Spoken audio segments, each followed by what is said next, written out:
ketika firman-Mu disampaikan, berilah kami hati seorang murid yang mau belajar dan diajar ya Tuhan. Pagi ini kami menghancurkan semua kubu-kubu yang dibangun oleh manusia untuk menentang pengenalan akan Tuhan. Firman-Mu dalam Mazmur 119 ayat 130 berkata, bila tersingkap, firman-Mu akan jadi terang. Firman-Mu akan merubah hidup kami semua. Menuntun kami yang sederhana ini. Berfirmanlah ya Tuhan, singkapkanlah diri-Mu kepada diri kami masing-masing. Sehingga kami pulang, kami tidak pernah sama lagi. Terima kasih ya Bapa. Demi nama Tuhan Yesus mari kita semua katakan amin. Shalom semua. Terima kasih untuk Bapak Gembala dan Ibu Gembala yang sudah memberi saya kesempatan untuk sharing firman. Nah, saya digerakkan Roh Kudus untuk sharing soal perjanjian baru. Di sini apakah ada yang tahu perjanjian baru dimulai kapan? Perjanjian baru dimulai kapan? Kapan? Gimana? Sesudah Yesus mati. Ya, amin. Wow, di sini sudah dapat pengajaran yang luar biasa. Perjanjian baru dimulai ketika Yesus mati. Disitulah perjanjian baru berjalan. Makanya ada before the cross, ada after the cross. Pada tahun 17 Agustus 1945 Indonesia merdeka. Itu dikumandangkan ke seluruh dunia. Tapi ada pulau-pulau terpencil yang masih dikuasai oleh Jepang, nggak dengar pesan itu. Akibatnya apa? Mereka hidup masih diperbudak oleh Jepang yang konon Jepang menjajah Indonesia cuma 3,5 tahun, Belanda 350 tahun, itu sadisnya ngalang-ngalain Belanda. Mereka disiksa habis-habisan setiap hari. Dan mereka tidak berdaya. Bukan hanya di Indonesia. Di Amerika, dulu orang kulit hitam itu namanya budak. Budak itu tidak punya hak dalam hidup. Kalau seorang tuan punya budak dan dia merasa kedinginan, dia pengen ngangetin kakinya, dia panggil satu budak, dibelek perutnya, dimasukin kakinya ke perutnya supaya anget. Itu terjadi, benar-benar terjadi. Dan waktu itu Presiden Amerika mengumumkan perbudakan sudah selesai. Tapi orang-orang negro yang masih diperbudak tuan-tuan tanah, mereka nggak bisa baca, nggak bisa tulis, mereka nggak dengar pengumuman itu, mereka nggak tahu status mereka seperti apa. Mereka tetap jadi budak. Konon katanya orang Kristen itu adalah orang yang dipenjara dengan pintu yang terbuka. Yohanes 8 ayat 32 berkata, apabila engkau mengetahui kebenaran, maka kebenaran itu akan memerdekakan kamu. Tapi dengan kata lain, kalau kita nggak tahu apa yang menjadi hak kita di dalam nama Yesus, kita juga nggak bisa nikmatin. Hari ini biarlah firman Tuhan itu menyingkapkan dirinya sendiri kepada kita semua. Di kolong langit ini nggak ada yang baru. Semuanya sudah ada. Dan saya tidak lebih daripada kalian. Cuman mungkin lebih dulu tahu. Tinggal prakteknya bagaimana masing-masing. Apabila engkau mengetahui kebenaran, kata mengetahui itu bahasa aslinya yada. Kata itu adalah kata yang sama ketika Adam mengetahui Hawa. Bahasanya bersetubuh. Atau dalam bahasa lain hubungan intim. Jadi kalau kita nggak mengetahui kebenaran itu sampai ke dalam batin, sampai ke dalam pengertian, kesadaran dan pengalaman, maka hidup kita sama Tuhan itu semua ilusi. Kita taunya kata orang. Kata orang. Yang saya bingung, Ayub. Dia dengar dari kata orang, hidupnya bisa saleh. Wow, itu baru dengar dari kata orang. Dan ini mungkin penjelasan yang membingungkan. Kitab Ayub itu selalu membingungkan banyak orang. Saya mengerti ini setelah bertahun-tahun, puluhan tahun jadi Kristen, jadi hamba Tuhan. Saya baru ngerti tentang kitab Ayub. Ternyata kitab Ayub itu adalah kitab prosa. Ayub merasa dirinya amat sangat saleh. Jadi ketika ada malapetaka yang dia alami dalam hidup, dia berpikir Tuhan kerjasama sama iblis. Itu udah keluar konteksnya dari kita hari ini perjanjian baru. Ketika perjanjian baru dimulai, maka semuanya berubah. Banyak sekali yang berubah dari semua perjanjian lama ke perjanjian baru. Semua tata caranya, kiblatnya, korbannya, imamnya, semuanya berubah. Hari ini kita hidup berdasarkan apa yang Yesus sudah lakukan di atas kayu salib. Dan waktu sebelum dia mati, dia berkata sudah selesai, it is finished. Dalam bahasa Yunaninya tetelestai. Tetelestai itu dalam bahasa bisnis. Artinya hutang sudah dibayar. Dalam pengadilan, hukuman sudah dijalankan. Dalam peperangannya sudah dimenangkan. Jadi semua mengerucut kepada apa yang Yesus sudah lakukan buat saya. Kalau dulu perjanjian lama, itu artinya apa? Apa yang saya lakukan, semua mengerucut dengan apa yang saya perbuat. Ada reward, ada punishment. Di dalam Kristus kita sudah selesai semuanya. Ini tidak mudah diterima oleh banyak orang yang terutama pelayanan, sudah sangat sungguh-sungguh, sudah sangat lama. Pengertiannya ini enggak mudah. Saya berdoa hari ini Yesus menyingkapkan dirinya sehingga kita tidak terjebak kepada hyper grace. Tapi memang grace selalu hyper. Kita masuk dalam kasih karunia dan kebenaran. Supaya kita bisa menerima semua apa yang Yesus sudah lakukan.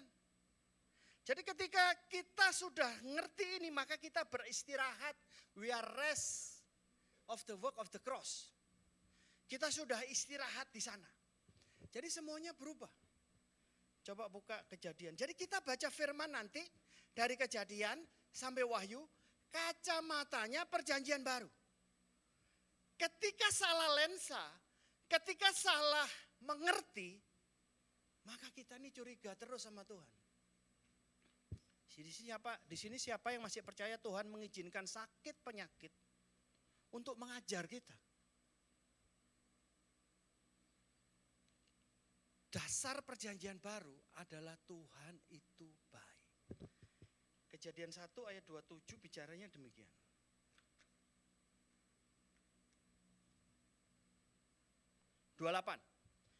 Mari kita baca bersama-sama. 1, 2, 3. Allah memberkati mereka.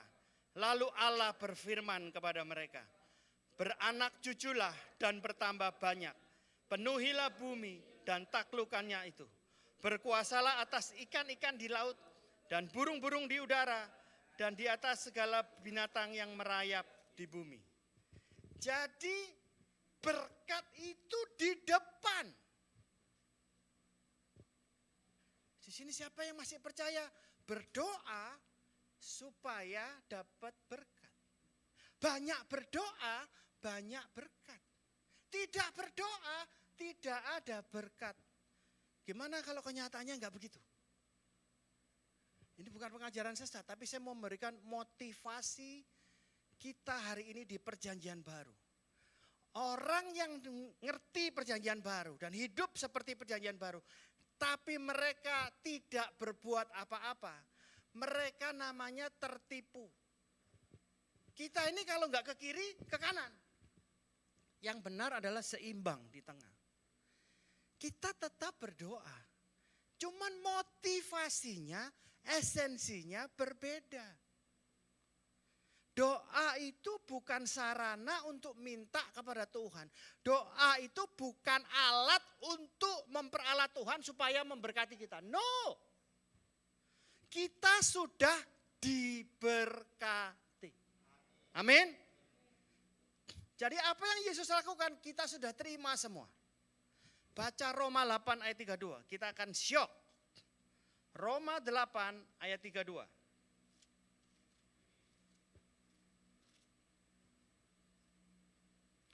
Ia Tuhan yang tidak menyayangkan anaknya sendiri, tetapi yang menyerahkannya bagi kita semua. Bagaimanakah mungkin ia tidak mengaruniakan segala sesuatu bersama-sama dengan Dia. Dulu ada hari ini kalau olahraga lompat itu sekarang pakai metode yang dinamakan Dick Fosbury. Dulu orang mau berlatih seperti apa, berjuang seperti apa, lompatnya dulu ke depan. Itu mentok udah sampai juara dunia sekian, nggak bisa lebih lagi. Latihan kayak apa nggak bisa melebihi apa yang sudah pernah dicapai. Nah ketika Dick Fosbury ini menemukan metode yang lain, dia aja dikatain gila sama pelatihnya. Tapi hari itu dia menang Olimpiade. Dan mulai dari hari itu sampai sekarang belum ketemu lagi metode lain. Dan metode ini selalu bisa dipecahkan. Ketemu yang lebih tinggi, beda 1 cm, 2 cm, 3 cm. Tapi manusia itu hasratnya adalah menaklukkan dalam kehidupan ini. Kejadian 1:28 itu adalah blueprint Tuhan atas kita semua umat manusia. Berbuah, berlipat kali ganda. Dan menaklukkan serta mempunyai dominasi di sana. Conqueror, itu sudah jati diri kita. Makanya kita nggak bisa jadi orang Kristen cuman, yang penting ke gereja, oh ya sudah, besok kerja lagi. No, kita nggak sesederhana itu diciptakan Tuhan. Tuhan punya tujuan yang mulia dalam diri kita semua yang tidak bisa dilakukan oleh orang lain. Kita ini spesifik, kita ini unik. Di perjanjian baru semuanya sudah diberikan. Dan bagian kita apa? Menerima. Semua sudah selesai. Sekarang masalahnya bagaimana kita semua menerima jatah kita di dalam Kristus. Suatu hari ada hamba Tuhan, dia pulang ke surga, dia disambut oleh malaikat. Selamat datang, mari kita masuk ke surga. Di sebelah kanan surga itu ada warehouse besar sekali. Dan tanya, itu apa Kat? Malaikat. Udahlah kita masuk surga aja. Wah dia orang digituin penasaran kan. Dia lihat masuk, dia lihat rak-rak kayak di makro gitu. Terus ada namanya, ada tanggal lahirnya. Loh ini apa? Oh itu jatah buat anak-anak Tuhan. Loh berarti jatah saya ada. Dia cari namanya, tanggal lahirnya udah gak salah raknya itu punya dia. Dia melihat banyak hal yang sangat luar biasa. Loh ini apa? Itu adalah jatahmu di bumi. Loh kok saya nggak terima di bumi? Ya karena Tuhan itu ketika memberkati orang, dia pribadi. Jadi bukan orang kaya bagi sembako. Siapa mau, siapa mau, siapa mau. Nggak ada yang mau dikasih siapa aja yang mau. Itu orang kaya bagi sembako. Tapi kalau Tuhan, dia punya berkat spesifik buat saya. Karena Yesus mati di atas kayu salib sebagai saya. Kita beroleh warisan surga. Jadi ketika dia mau kasih berkat buat kita, kita nggak bisa terima, dia balik ke surga. Disimpan di situ. Wow, kita semua punya jatah. Namanya kelimpahan. Kelimpahan itu di posisi kita masing-masing ya. Seperti contoh si A, basic need-nya 10 juta. Dia akan dapat income 15 juta. Dan ini bertingkat. 100 juta bagi orang tertentu, bayar utang aja gak cukup. Jadi jatah kita di dalam Kristus namanya adalah kelimpahan. Nah, saya sangat berdoa hari ini kita semua ngerti hal ini. Ke depan gereja ini akan menjadi garam dan terang bagi dunia. Beri tepuk tangan buat Tuhan. Gereja ini akan jadi, saya dulu, ini true story ya. Saya dulu kenal seorang hamba Tuhan. Wah, kalau doa berjam-jam. Suatu hari dia naik turun surga. Udah 3 jam, 4 jam berdoa. Keluar dari kamar doa. Istrinya nanya, "Pak, mau makan apa?" "Kamu tuh ganggu aja orang lagi doa." Tadi dia ketemu siapa ya? Tadi dia ketemu siapa? Hantu ya, bukan Tuhan ya. Jadi orang itu berdoa, berkomunikasi dengan Tuhan. Dan yang terpenting dalam doa, bukan Tuhan dengar saya dengar Tuhan. Bangsa Israel ketika keluar dari Mesir, yang harusnya berjalan cuman 10 hari sampai tanah perjanjian, jadi 40 tahun. Untuk mengeluarkan bangsa Israel dari tanah Mesir dan menyampaikan ke tanah perjanjian itu enggak lebih dari 10 hari. Tapi untuk mengeluarkan Mesir dari hati mereka butuh 40 tahun. Saya enggak mau ngalami seperti itu. Dan ketika di padang gurun, Yehova memperkenalkan dirinya sebagai Yehova Syama. Yehova Syama adalah Allah yang hadir. Allah yang bicara dengan kita.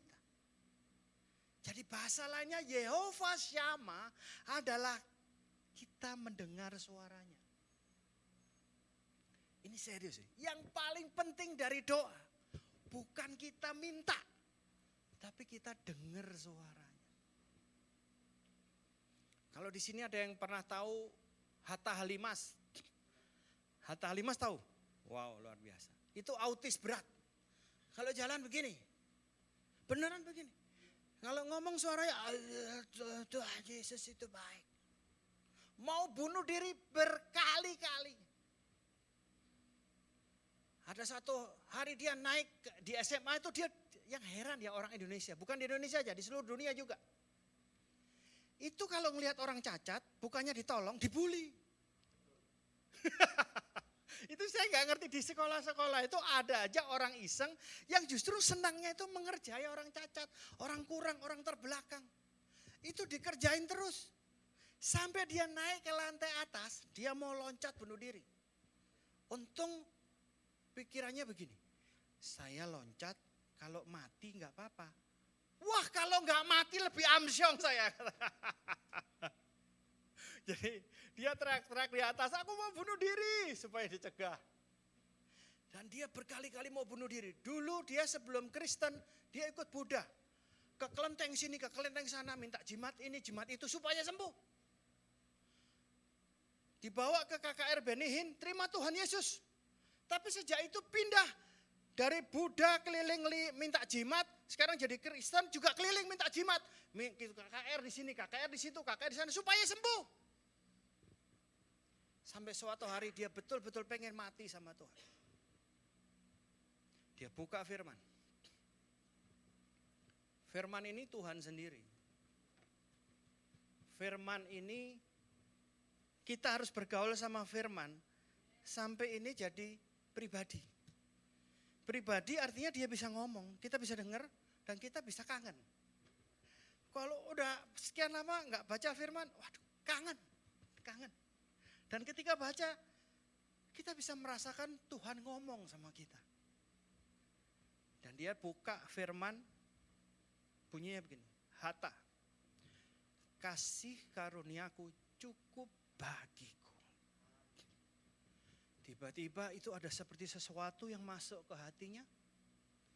Dia selesai dengan dirinya hari itu. Hari ini dia kuliah di Surabaya untuk jadi hamba Tuhan, jadi dosen.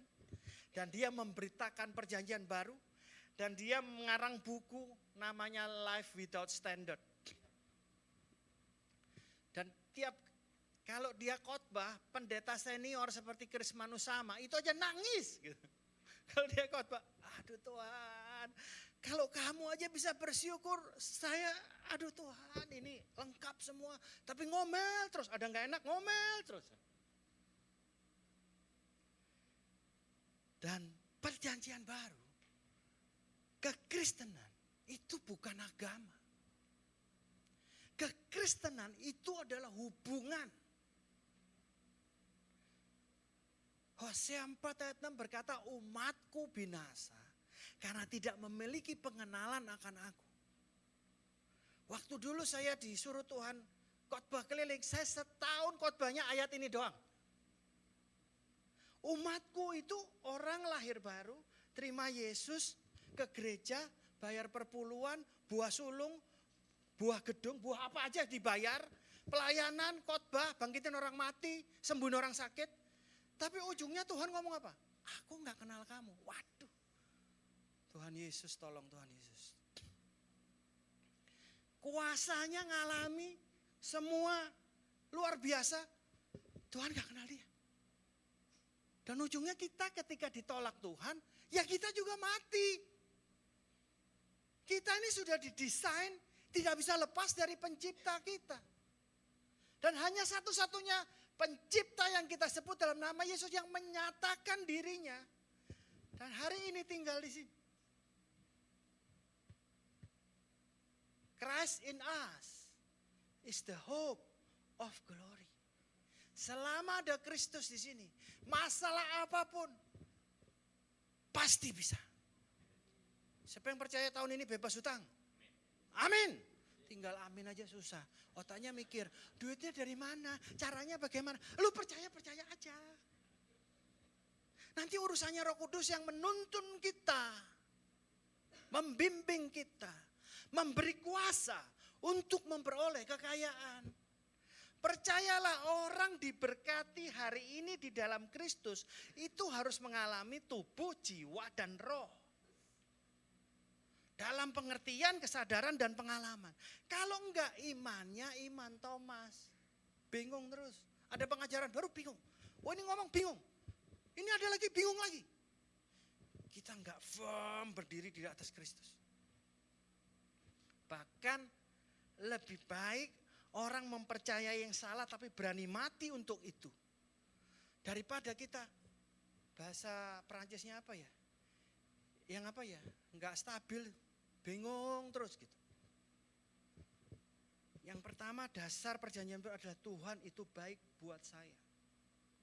Ini harus sampai masuk ke sini. Dan ini menjadi masalah seluruh dunia. Kenapa? Karena orang akan bertanya begini, kalau Tuhan itu baik, kenapa saya mengalami hal yang tidak baik? Hari ini jawabannya sudah sangat clear. Karena kita nggak ngerti apa kehendak Tuhan. Dua pertanyaan yang paling penting dalam sejarah kekristenan. Yang pertama, siapa saya di dalam Kristus? Kita bahas lain nanti. Yang kedua, siapa Kristus itu sebenarnya?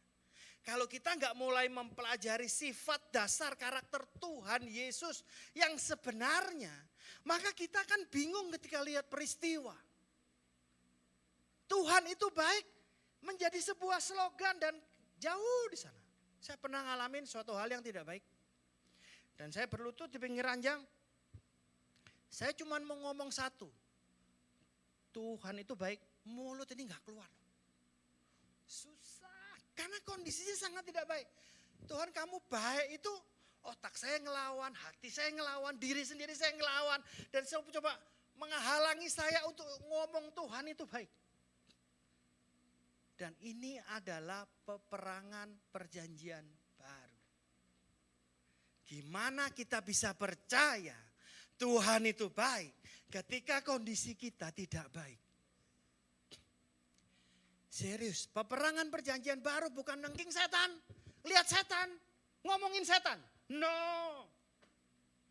Setan sudah di bawah kaki kita.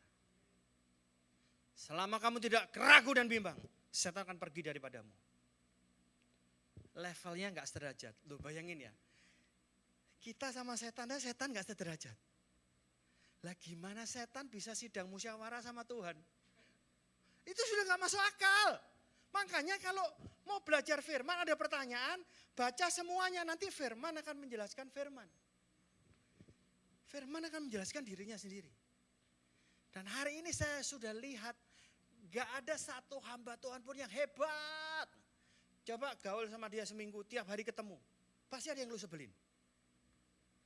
Jadi hari ini kita bukan dilihat dari status. Di perjanjian baru, Tuhan menghancurkan semua kasta. Kita semua sama di hadapannya. Firman Tuhan berkata, Tuhan tidak memandang rupa, Tuhan tidak memandang bulu. Siapapun boleh mendekat. Serius ini sangat penting. Apapun yang terjadi dalam hidup kita, cepat-cepatlah mendekat kepada Tuhan. Jangan kena dosa Adam dan Hawa. Mereka lari menjauh dari Tuhan. Kalau waktu Adam dan Hawa jatuh, dia berani lari mendekat. Mungkin hari ini kita masih di Taman Eden. Bukan di Taman Edan seperti sekarang. Kita hari ini akan tetap di Taman Eden. Sebab Tuhan itu pemurah, penyayang, maha sabar, maha adil. Nah, ada yang bilang kasih dan keadilan gak pernah bisa kerjasama. Jadi seperti apa kasihnya Tuhan, seperti apa keadilannya Tuhan. Orang yang berpikir seperti pengertiannya sendiri, pasti kecewa. Tuhan jangan dijatai, Tuhan jangan dihakimi, Tuhan jangan di stigma. Kalau Tuhan harus begitu, kita sekarang nggak tahu. Maka jangan menghakimi siapapun, apalagi Tuhan. Berdamailah pertama dengan Tuhan dulu. Kalau ini benar-benar bisa masuk ke sini, masa depan kita gilang gemilang udah. Kita punya pegangan, kita punya kekuatan, kita punya harapan. Dan harapan di dalam Kristus tidak pernah mengecewakan. Wow, tidak pernah mengecewakan. Selama kamu masih berharap. Kalau harapannya hilang ya saya nggak tahu lagi. Makanya komunitas, gereja seperti ini sangat penting. Di mana kita saling menguatkan. Saya dulu pernah di gereja saling mendoakan 2 orang. Kalau mendoakan kan gini ya. Tuhan berkatilah keluarganya, berkatilah ekonominya, berkatilah pekerjaannya, pelayanan dalam nama Yesus, amin. Gitu loh, sampai hafal semuanya ya. Suatu hari kita saling mendoakan, saya doain dia terus tiba-tiba Tuhan ngomong gini, Dir, kamu bener doain dia. Loh bener Tuhan. Kalau gitu mobilnya akan saya buat lebih bagus dari mobilmu. Hah? Rumahnya akan saya buat lebih besar dari rumahmu. Apa? Uangnya saya akan buat lebih banyak dari uangmu. Saya berbes milih, nangis Tuhan, ampun Tuhan. Betapa hati kita ini semuanya munafik. Kita gak pernah tulus di depan Tuhan dan di depan manusia. Semuanya lip service. Padahal dari segala sesuatunya, Tuhan itu cuma mau hati kita. Kalau sekarang ada gereja di Afrika, sekali ibadah 10 juta.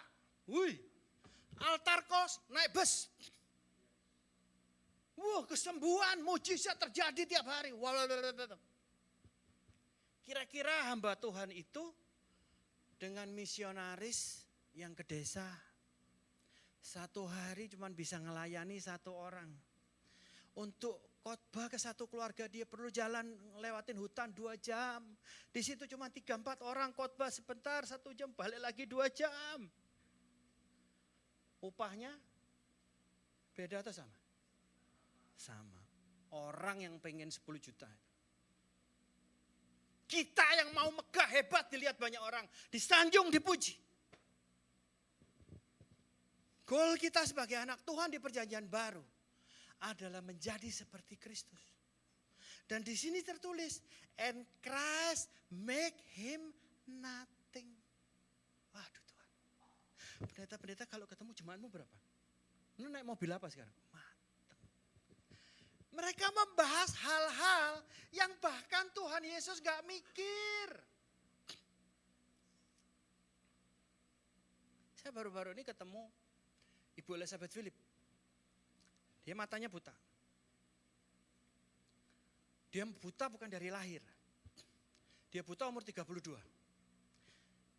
Buta di saat dia dipakai Tuhan, penginjilan, khotbah, KKR, mujizat terjadi. Ketua ini, ketua itu, matanya buta. Wih, itu saya kumpulin dia dengan gembala-gembala. Biar dialog, biar ngobrol. Terus ada yang nanya, Ibu, masalah terberat dalam hidup apa? Yaitu waktu buta. Saya sampai nanya, lah Ibu selesai berdamai dengan Tuhan dan diri sendiri berapa lama, Bu? 3 bulan. Wow, luar biasa. Ada yang tahu Ibu Elizabeth Philip? Lihat di YouTube. Dia merubah desa Telogoweru, itu desa paling miskin di daerah Semarang di pinggiran. Hari ini jadi desa percontohan.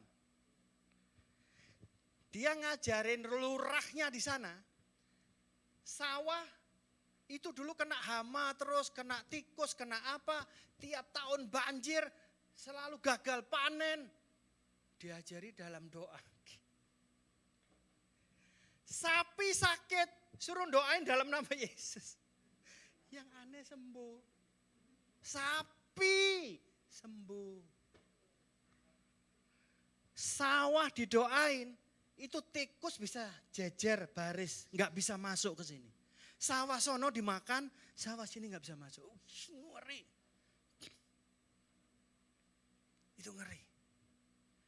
Itu penginjilan terbaik. Penginjilan terbaik bukan pakai kata-kata. Makanya kalau dalam rumah tangga saling menginjili jadinya neraka.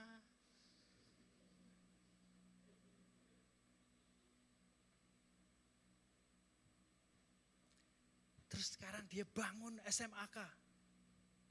400 anak, sekolah gratis, makan gratis 3 kali sehari, bajunya dikasih. Sebulan kebutuhannya 800 juta. Gak pernah bikin proposal, gak pernah minta, gak pernah kurang. Ngeri. Orang buta bisa lakukan kayak gitu. Terus saya ketemu juniornya Bu Elizabeth, istilah saya. Ada perempuan umur 23 buta. Buta bukan dari lahir, tapi dipukul, dianiaya anak Tuhan, hamba Tuhan sampai matanya buta. Wow. Dia nggak ngapa-ngapain. Hari ini dia cuma tiap hari di kamar doa. Nggak ngapa-ngapain dalam arti sebenarnya. Saya tanya juga, kamu berdamai dengan diri sendiri dengan Tuhan berapa? 3 bulan. Tapi ngampuni 6 tahun. Wow, hari ini dia bisa bukan hanya mengampuni orang yang menganiaya dia, tapi bisa mendoakan orang itu dalam keadaan baik-baik saja. Orang gila, gue pikir. Dia doa makan, saya nangis. Ada aliran kehidupan. Wih, ini apa nih? Doa makan. Saya kira saya doang. Orangnya ikut sama saya nangis semua. Aduh bingung. Dari situ saya tahu. Maria dan Marta. Memang yang terpenting Maria. Tuhan tuh cuma lihat hati dan bagaimana kita mau spend time with him. Gak ada yang lain. Dan kekristenan itu bicara hubungan sangat pribadi. Gak bisa dompleng, gak bisa nitip, gak bisa suruh orang lain doa. Gak mungkin bisa. Kamu namanya ditipu setan. Gak bisa datang Pak Gembala doain saya ada masalah begini. Doainnya bisa. Menang atas hidup ini adalah Kristus yang di dalam saya. Kita cuma beda fungsi. Gembala mengurapi bisa. Tapi yang menentukan adalah waktu kita jalan sama Tuhan ini. Waktu kondisi gak enak. Kalau enak mah gampang ucap syukur. Saya kemarin ketemu suami istri. Istri yang bilang, Tuhan baik ya. Ini jualan properti laku semua. Wush. Ya bagus. Haleluya. Amin. Tapi waktu kamu melayani Tuhan. Tiba-tiba jadi buta. Lu mikir apa sama Tuhan? Tuhan kamu jahat. Bukan Dian Sastro aja yang ngomong gitu. Tapi banyak anak Tuhan ngomong sama Tuhan. Kamu jahat. Kalau ditanya ke alam bawah sadar nih, apakah Tuhan baik buat saya? Banyak yang ngomong gini, Tuhan itu baik sama dia. Sama aku enggak. Ada yang ngomong gini juga, Tuhan itu kadang-kadang baik, kadang-kadang enggak. Lebih banyak enggaknya. Nah itu ketika hubunganmu dirusak oleh pengertian yang salah. Iblis masuk. Amsal 23:7. Seperti apa orang itu berpikir, maka dia jadi kayak gitu. Ayat ini dipakai semua motivator seluruh dunia. Buku-buku motivator semuanya, dasar pijaknya adalah ini. Seperti apa kamu berpikir? Jadi perjanjian baru itu cuma tentang Yesus. Hubungan kita pribadi dengan Dia. Bahkan kita dulu diajarin harus begini. Gak usah. Tapi apa kita gak ngelakuin apa-apa? Enggak. Ketika hubungan kita dengan Tuhan itu udah jalan, kita dengar suaranya. Kita dengar suara yang benar. Maka dari dalam ini akan muncul namanya aliran air kehidupan. Dan gak mungkin kita gak ngapa-ngapain. Makanya kita nih jangan belajar ngemis. Kemarin di lampu merah ada orang ngemis. Mau ngasih? Mau. Tapi nyari apa? Nyari uang receh. Orang ngemis pasti dapat uang receh kalau sama manusia. Saya pernah suatu hari di bawah tol ke Yosudarso itu malam-malam orang minta-minta begini. Mukanya saya pikir teman SMA, langsung ngerem saya. Z, saya buka kaca. Lihat bukan, saya kasih 500, saya pergi lagi. Tapi kalau itu teman SMA saya, masuk mobil. Lu kenapa bisa sampai ngemis di jalan? Ada hubungan. Yang itu gak kenal gua. Jangan sampai. Jadi kalau firman ini dibaca dengan kacamata yang benar. Ini keren habis. Ini benar-benar kehidupan. Bahkan sekarang saya dapat pewahyuan begini. Orang kaya yang disuruh Tuhan, anak muda yang kaya itu disuruh Tuhan, jual semua hartamu, ikut aku. Dia sedih karena banyak hartanya. Dia berpaling meninggalkan Yesus. Dia enggak tahu ini adalah harta yang sesungguhnya. Harta yang lebih besar dari apapun yang pernah ada. Ketika dia lakukan itu, dia ternyata mau dilipat gandakan oleh Yesus 100 kali lipat. Ada ayatnya. Wow! Cuman dia enggak ngerti maksudnya Tuhan Yesus. Orang itu terlalu lihat apa ya? Begitu gak enak, langsung pergi. Yang pertama dicek, bukan enak gak enak. Ini suara siapa? Ini suara siapa?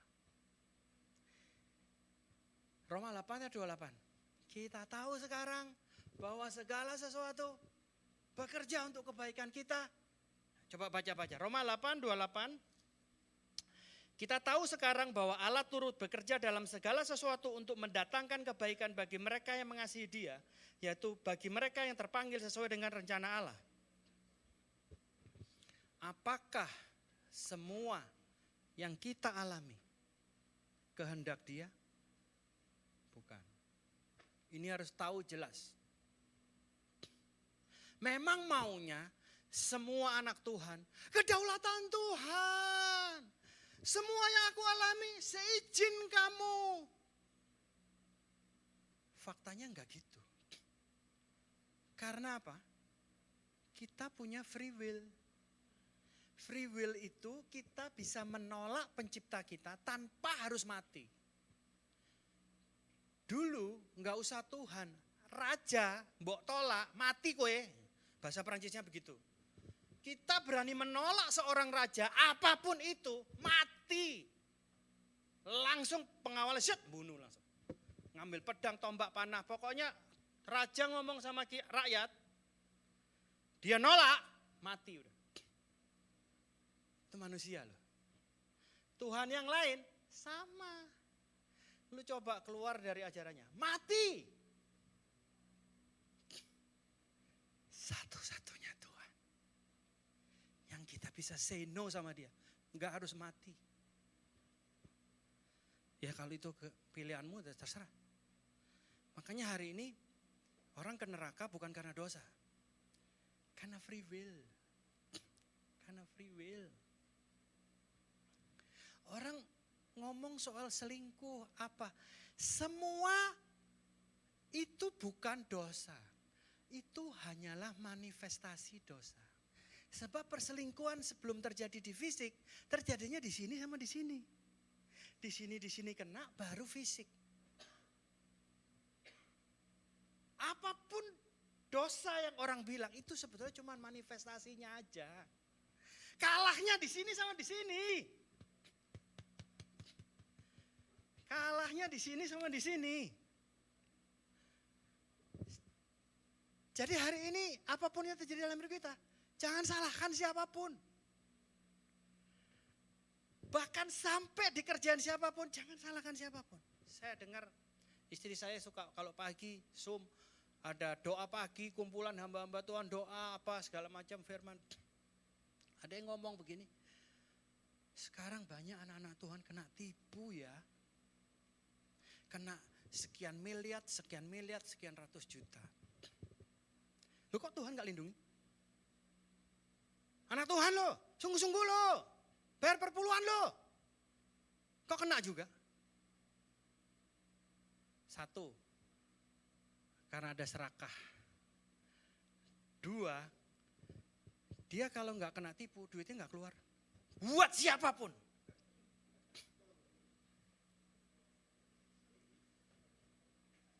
Karena ini saya bilang ini sudah hukum kehidupan. Ketika orang, saya bilang punya lebih ya, berlimpah. Memberi itu menurut saya ada 4 level. Yerusalem, Yudea, Samaria, ujung bumi. Yerusalem, anak istri orang tua, itu nomor 1. Saya masih dengar hari ini di Jakarta. Ada anak Tuhan, dia seorang ayah, dia seorang suami, bayarin uang sekolah anak tetangganya, pakai uang sekolah anaknya. Itu bukan mulia, lu gak ngerti tanggung jawab. Goflok. Lu gak ngerti prioritas. Terus ketika orangnya dipanggil kepala sekolah, ditanyain mulia gitu. Itu akibat Amsal 23 itu, dia dipikir itu mulia. Serius ini mesti hati-hati. Teman saya, papanya meninggal, saya datang. Waktu ibadah, gereja yang melayani, memberikan apresiasi yang setinggi-tingginya buat orang tua yang meninggal ini. Kenapa? Karena orang tua ini memberikan uang beli rumah, diserahkan kepada gereja untuk membantu anak-anak yang putus sekolah. Ininya sih mulia. Anaknya teman saya sampai hari ini ngontrak. Ini serius terjadi di Indonesia, Jakarta ini. Di Jakarta ini. Saya berdoa gereja ini mengalami penyingkapan firman. Sehingga tidak melakukan yang kayak begini-gini yang gak perlu-perlu, yang salah prioritas ini. Itu bukan salah loh ya. Memberinya sih bagus. Tapi firman sendiri tertulis, kita memberi dalam kelimpahan. Itu sudah tertulis dengan letterlek. Orang mau mengartikannya lain, hatimu yang limpah. Enggak. Kebutuhan uang sekolah uang sekolah anak saya lebih penting daripada tetangga saya punya anak. Itu bukan tanggung jawab saya. Kalau saya sudah membayar uang sekolah anak saya, masih lebih-lebih, lihat tetanggamu gak bisa bayar uang sekolah, ya lu kasih. Jadi saya pengertiannya sudah beda semua. Khotbah perpuluhan itu tingkap-tingkap langit. Enggak, perpuluhan itu seperti materai yang melindungi uang kita semua. That's it. Tetap harus ada yang keluar duitnya. Ketika lebih loh ya. Saya garis bawah ini ada prioritas dan tanggung jawab yang jarang diajarin hari ini. Jadi hari ini perjanjian baru itu memerdekakan. Saya tutup dengan cerita seperti ini. Waktu saya menikah, saya dikasih kado honeymoon sama kakak ipar. Naik cruise. Singapura, Malaysia, Thailand. Wah, senang luar biasa.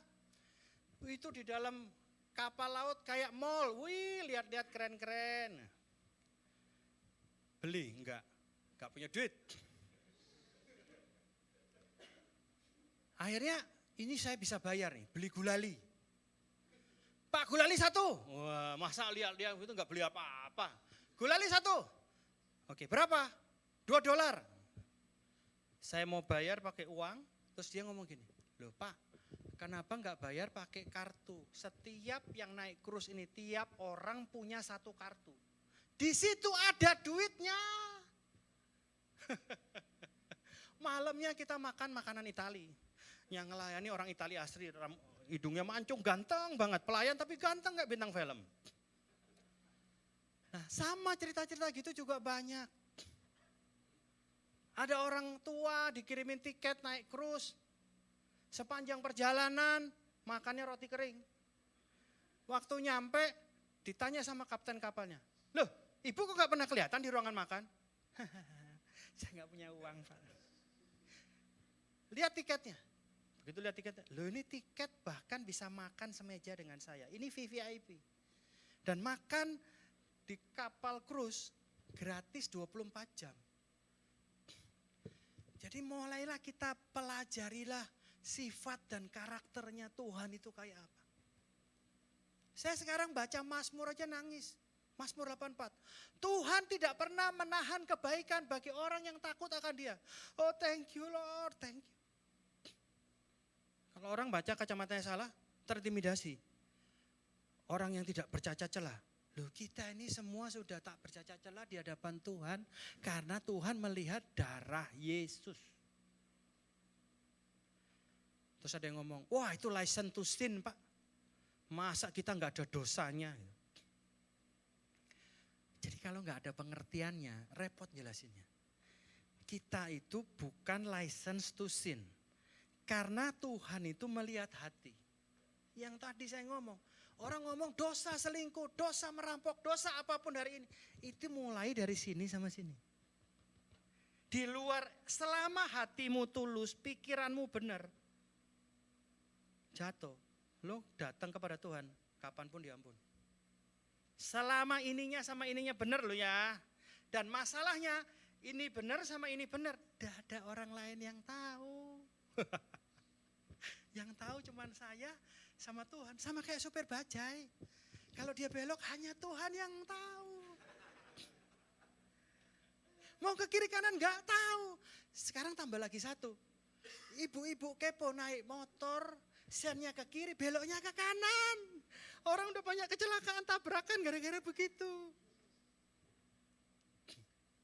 Ya, jadi hari ini sampai jam berapa Pak? Saya ngomong di Yesus Baik itu sampai besok juga kuat. Enggak. Kita akan tutup ya dengan kesaksian istri saya tadi dan kapal pesiar. Mari saya undang pemusik. hari ini adalah hari terobosan, hari shifting buat gereja ini. Agar kita hidup benar-benar di dalam perjanjian baru. Kita mengerti siapa Tuhan yang kita sembah. Jadi kita enggak negative thinking sama dia. Orang sakit diizinkan Tuhan. Ingat baik-baik. Seperti kalau di sini ada orang Cina tahu lambang Yin dan Yang. Separuh hitam, separuh putih. Di yang putih ada titik hitam, di yang hitam ada titik putih. Filosofinya apa? Sejahat-jahatnya orang ada baiknya. Sebaik-baiknya orang ada jeleknya. Saya mau kasih tahu. Yesus itu 100% putih. Enggak ada titik satu pun. Artinya dia bahkan kepikiran ngerjain kita aja enggak ada. Orang itu sebaik-baiknya masih kadang pengen ngerjain orang. Iseng Percayalah ini, benar-benar pegang di hatimu. Tuhan enggak pernah iseng sama saya. Loh kok saya belum diberkati Pak? Itu pemikiranmu. Tuhan itu jangan dipertanyakan. Lu bertanya sama Tuhan boleh. Tapi jangan mempertanyakan. Spiritnya beda, wrong spirit. Kelihatannya sama semuanya. Semuanya berdoa, ke gereja, pelayanan. Tapi yang Tuhan lihat bukan apa yang dilakukan. Dalamnya lagi ngapain? Kamu ucap syukur? Kamu bersuka cita? Gimana mau diberkati anak Tuhan? Tiap hari kerja di kantor, mikirnya pelayanan. Aduh, jam 5 teng pulang. Bingung, nggak fokus. Poinnya bukan mana yang lebih baik. Nanti suatu hari akan saya bahas. Kerjaan sekuler atau rohani, bukan itu masalahnya. Kita nggak fokus. Apapun yang kita nggak fokus, nggak ada yang jadi. Ini semua prinsip kehidupan, prinsip kerajaan saya bilang. Kerajaan bicara di semua posisi, semua orang, semua masalah. Sekuler rohani sudah nggak ada. Ya, jadi hari ini coba taruh di hati. Tuhan ampun Tuhan. Selama ini saya sering salah sangka tentang kamu. Saya pikir kamu izinkan ini, izinkan itu.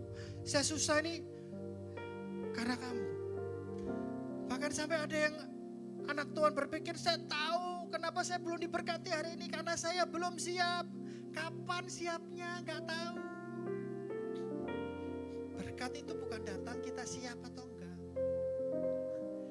Berkat itu bisa datang lewat banyak cara. Tapi kalau mau kita nerimanya lewat caranya Yesus, perbaiki hatimu, perbaiki pikiranmu. Saya undang WL bantu saya.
Saya undang Bapak dan Ibu Gembala, saya terdorong untuk mendoakan Bapak Ibu Gembala di tempat ini. Dan juga saya undang seluruh jemaat berdiri mengedangkan tangan buat Bapak Ibu Gembala kalian. Ketika gereja tidak terlalu besar, maka hubungan itu menjadi kekuatan. Dan salah satunya ialah ketika jemaat mendoakan Bapak dan Ibu Gembalanya. Saya berdoa agar mulai dari hari ini jemaat di tempat ini akan sangat sering mendoakan Bapak dan Ibu Gembala. Datang kepada Bapak Ibu dan Gembala dengan hati yang tulus dan pikiran yang jernih. Kita ngobrol, kita boleh ngasih masukan, kita boleh ngasih apapun, tapi semua ada tata caranya.